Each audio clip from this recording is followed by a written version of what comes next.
Good day to each and everyone. My name is Jali Onabia and now I am going to present the prominent Filipinos or the national heroes of the Philippines. So the first hero I am going to discuss is Jose Rizal or Jose Protasio Rizal Mercado y Alonso Realonda. Dr. Jose Protasio Rizal was born in the town of Calamba, Laguna on 19th June 1861. The second son of the seventh among the 11 children of Francisco Mercado and Chudora Alonso. With his mother as his first teacher, he began his early education at home and continued in Binan, Laguna. He entered in Jesuit Ran Ateneo Municipal de Manila in 1872 and obtained a bachelor degree with highest honor in 1876. He studied medicine at the University of Santo Tomas but had to stop because he felt that the Filipino students were being discriminated against by their Dominican tutors. He went to Madrid at Universidad Central de Madrid, and in 1885, at the age of 24, he finished his course in philosophy and letters with a grade of excellent. He took graduate studies in Paris, France, and Heidelberg, Germany. He also studied painting, sculpture. He learned to read and write at least 10 languages. Rizal was prolific writer and was anti-violence. He'd rather fight using his pen than his mind. Rizal's two books No Limitang Ere, Touch Me Not, which he wrote while he was in Berlin, Germany in 1887, and El Filibusterismo, The Rebel, in Ghent, Belgium, in 1891, exposed the cruelties of the Spanish friars in the Philippines, the defects of the Spanish administration, and the vices of the clergy. This book tells about the oppression of the Spanish colonial rule. These two books made Rizal a marked man to the Spanish friars. On July 6, 1892, he was imprisoned in Fort Santiago on the charge of instigating unrest against Spain. He was exiled to Dapitan in western Mindanao. He remained in exile for 4 years, but while he was in political exile in Dapitan, he practiced medicine, established a school for boys, and promoted community development projects. He applied his knowledge in engineering by constructing a system of waterworks in order to furnish clean water to the townspeople. In Dapitan, he also fell in love and lived with Josephine Bracken.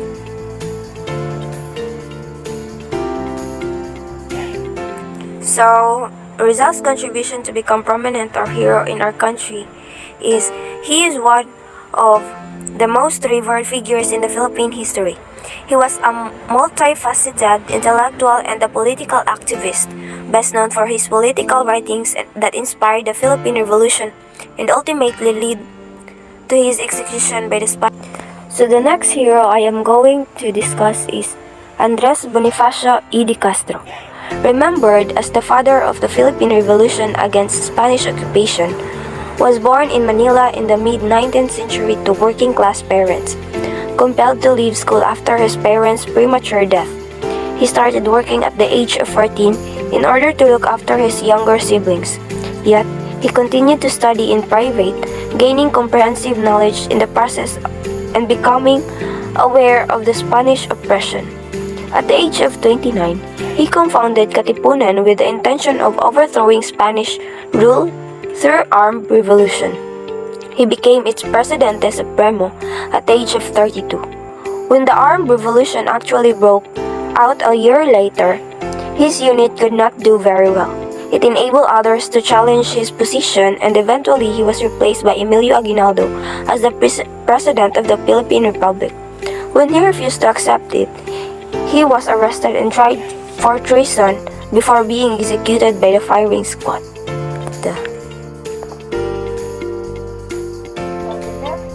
Is Emilio Aguinaldo y Fami. The Philippine revolutionary leader Emilio Aguinaldo fought for independence of the Philippine Islands, first against Spain and then against the United States. Born on March 23, 1869, Emilio Aguinaldo grew up in Kawit, Cavite Province and was educated in Manila. appointed to a municipal position in his home province. He was also the local leader of a revolutionary society fighting Spanish rule over the Philippines. By an agreement signed with rebel leaders in January 1898, Spain agreed to institute liberal reform and to pay a large indemnity. The rebels then went into exile. In 1935, Aguinaldo ran unsuccessfully for president of the Philippine Commonwealth against Manuel Quezon. After the Japanese invasion of the Philippines in 1941, he cooperated with the new rulers, even making a radio appeal for the surrender of the American and Filipino forces on Bataan. He was arrested as a collaborationist after the Americans returned but was later freed in a general amnesty. He explained this action by saying, "I was just remembering the fight I led. We were outnumbered too. In constant retreat, I saw my own soldiers die without affecting future events. To me that seemed to be what was happening on Bataan, and it seemed like a good thing to stop." In 1950, he was named to the Council of State, an advisory body for the president, and in his later years, he was chairman of the board which dispensed pensions to the remaining veterans of the revolution. He died in Manila on February 6, 1964. So Aguinaldo's contribution is that he was the first of the great Filipino revolutionaries and the forerunner of the band of Asia patriots who fought in the 20th century to free their countries from colonial domination. He led the Filipino revolt against Spain in 1896, fighting with a collection of barefoot peasants.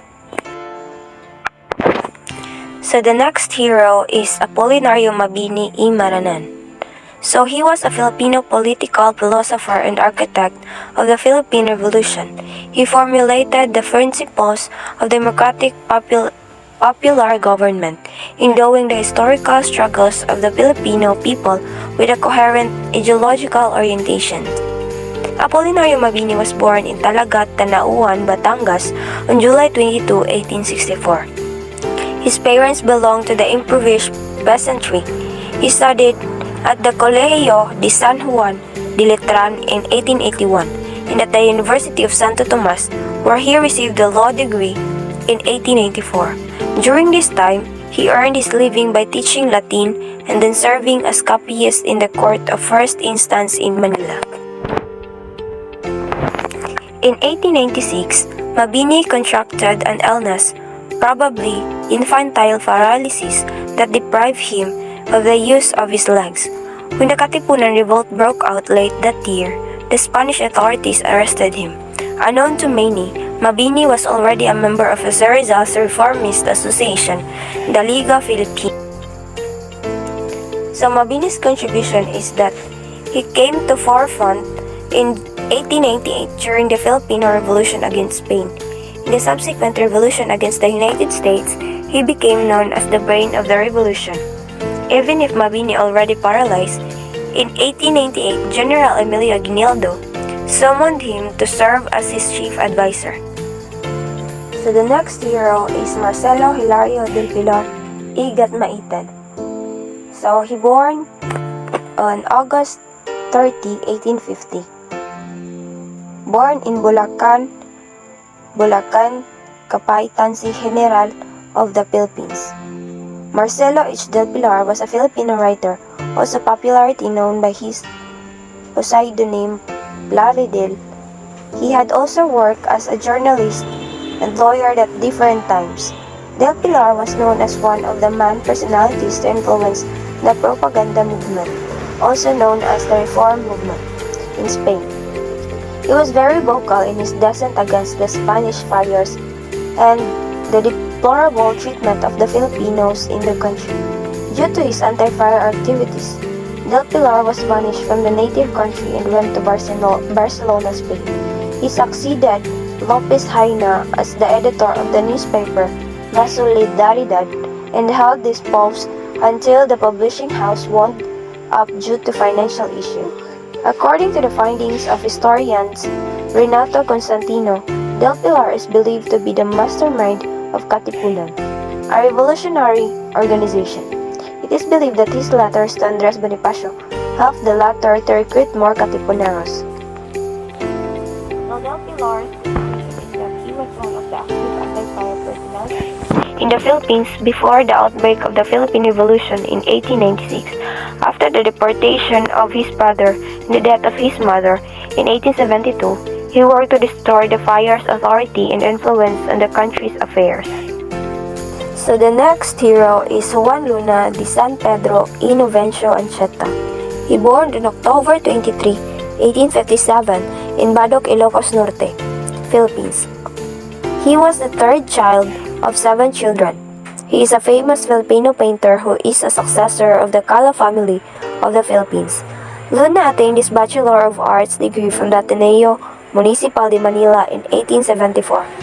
He proved artistic promise early on and was expectant to take up paintings and take a trip to Rome to learn the masters. He established in Paris and wedded Maria de la Paz, as well known as Filipina, from the Mestizaje family of Pardo de Tavera.